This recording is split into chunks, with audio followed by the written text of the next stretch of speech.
Alright guys, welcome back. Coming at you with another video today. It's about 100 degrees out right now, so I'm going tarpless. I don't give a fuck. It's hotter than hell. My vehicle does not have air conditioning, so I'm doing this without a shirt and I don't happen to care. But besides that, today what we have on our video is a gun that it's one of our buddy's guns. We loaned it from our good buddy Dimitri, so thank you very much for that, buddy. This is the Canik METE MC9 LS. It's a micro carry gun. On the cheaper side of things, this is definitely a budget-friendly gun. So if you're out there looking for a budget-friendly handgun, this is a solid contender for everything that you get. So this is what it comes like. It's fairly similar to if you watched our last video on my Canik TTI Combat. It's fairly similar. You get a nice hard case. It's not quite as built up as something like you'd see in the TTI, but it is a very nice case for a $450 gun, which is what, depending on where you're shopping, this is about what that comes in at, is about 450 bucks. It comes with everything that most Caniks would come with. You get your little pistol for tools for working on the gun, 2 different backstrap plates, different thicknesses on the backstrap, cleaning brushes and rods, a little hole punch or a push punch for pins. Then yeah, here's the gun. Comes with a nice holster. These Canik holsters aren't bad. I have one for my TTI Combat, and they're not bad for a $450 gun. Like, comes with a holster, just a very nice addition. But yeah, 2 mags, 17 round capacity, which is not bad for a little handgun. Like, this is not a very big gun. Not bad at all for magazine capacity. Other than that, yeah, just pretty standard. Your sights are pretty standard, which it's a $450 gun, pretty standard sights. Not fiber optic or anything like that, which is whatever for a $450 gun. You can live with that. But trigger, pretty solid. Canik's always put decent triggers, and I will say I like the one on my TTI Combat a little bit better, but that's also a $900 gun, and this is half that, so you kind of expect that. But yeah, not a bad trigger at all. Other than that, the barrel this is a 3.64 inch barrel, and cold hammer forged too. I don't see Canik advertise that a lot, but pretty much all of Canik guns are cold hammer forged barrels, which is nice to know. Most companies usually advertise that a little bit more, but yeah, nice to know that Canik, even on some of their cheaper guns, they use those barrels, which is nice to know. Yeah, other than that, we're just gonna shoot it a little bit. This will kind of be our first shots with a gun from Canik that's more carry sized. We've only shot the TTI Combat, which is almost the polar opposite of what this type of gun is trying to do. So yeah, we're gonna shoot that a little bit and let you know what we think. So with this gun being the FDE, I think it looks sweet. Really nice looking gun. Kind of like Ben always says with the Caniks. He thinks they look amazing, and I would not disagree with this one. Does seem like the mags are a little stiff, but I think that's all kind of guns that are holding 17 rounds now. That's kind of a lot of bullets to pack, compress that spring down. I'm sure with time they'll get a little bit better. Some guns, it seems like they're really hard to insert the mags when they're full. And I would say that this gun is actually pretty easy to insert them, even on a full mag. On some guns, it seems like you just have to slap them in there as hard as you can, because it's really hard to seat. But I do like this. Really nice gun. All right, so we're gonna take a few shots, let you know how it shoots and what we think of it.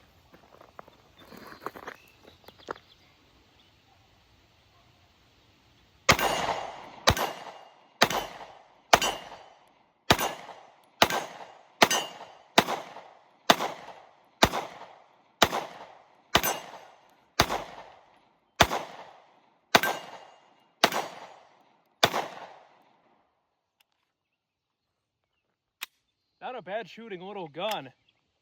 One thing I always think, I never really see people talk about how accurate Caniks are, but I feel like out of the box accuracy, Canik is definitely up there. I feel like not a lot of people mention that. But even on a hot sunny day like this, my hands are sweaty as hell. Really pleasant gun to shoot, and seems to be pretty accurate out of the box. This is like our first shots that we've really taken with it. I wish the stippling would be a little bit more aggressive. I like that more aggressive stippling in my hand. This one's still pretty aggressive compared to a lot of guns, but compared to other Canics, it's a little bit less so. But for $450, if you're looking for a little gun to carry every day or chuck in your truck, do whatever with, it's not a, I'd say it's a great option for at the price it comes in at. This will be my second mag through it. I couldn't help myself. I had to fucking push one down range. But really nice gun, first impressions. Fits really nice in the hand. And I find it hard with all these smaller pistols to be comfortable. And this thing it's great. It fits my hand great. So yeah, first impression, great. I'm gonna shoot a couple rounds.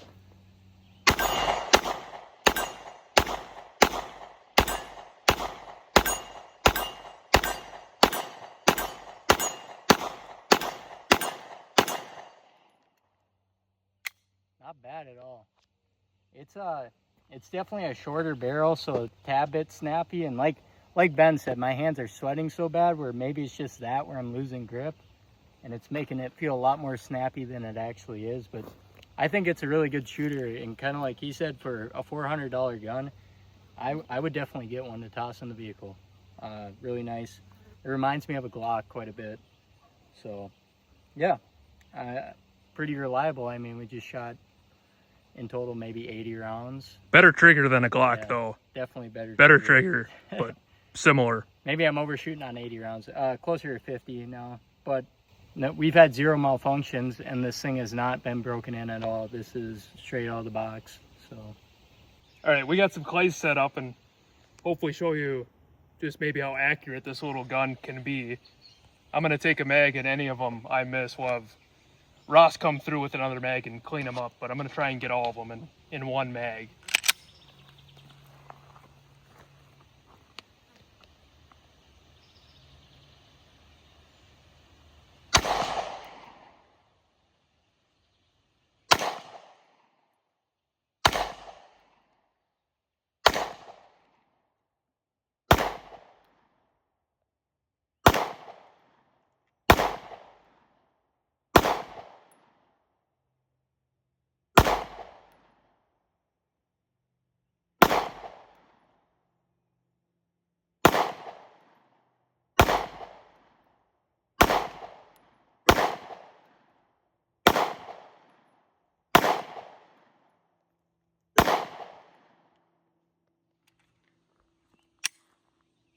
Not bad. I was expecting to miss all of them, but fucking got a few. oh, I'd say that did pretty good. I mean, we're pretty far out too, and that's a small target to hit with a compact gun. I think that one fucking buried in there got hit a few times. I don't fucking know. I shot that sucker. It might be zipping right through them. I shot that fucker 3 or 4 times. These are a little wet. They were sitting in my truck, so they're a little fucking wet, but overall not bad. I'm impressed. For a little gun like this, I am impressed. I'll give it a go. Yeah, so Ben left me 3 clays. Let's see if we can clean them up.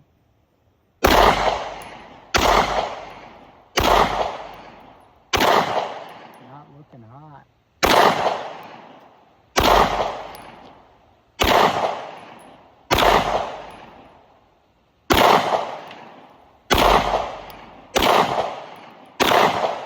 There it is. Only took me about 3/4 of the mag. Not bad for a little gun. No. Yeah, so I'll shoot half and give Ben the other half.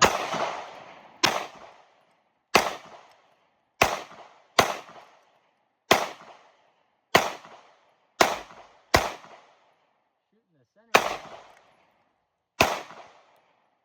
Yeah. All right, we'll see if we can clean this shit up.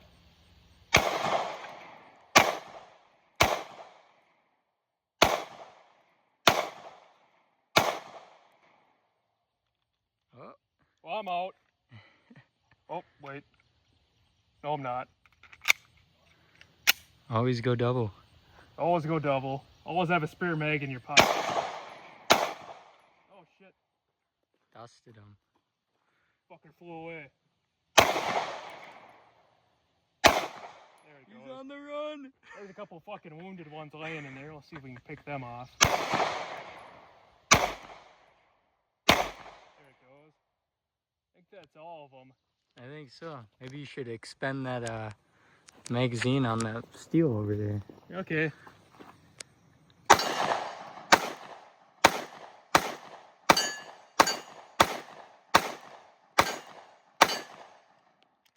Camera was just eating up those brass coming out of there. Not brass.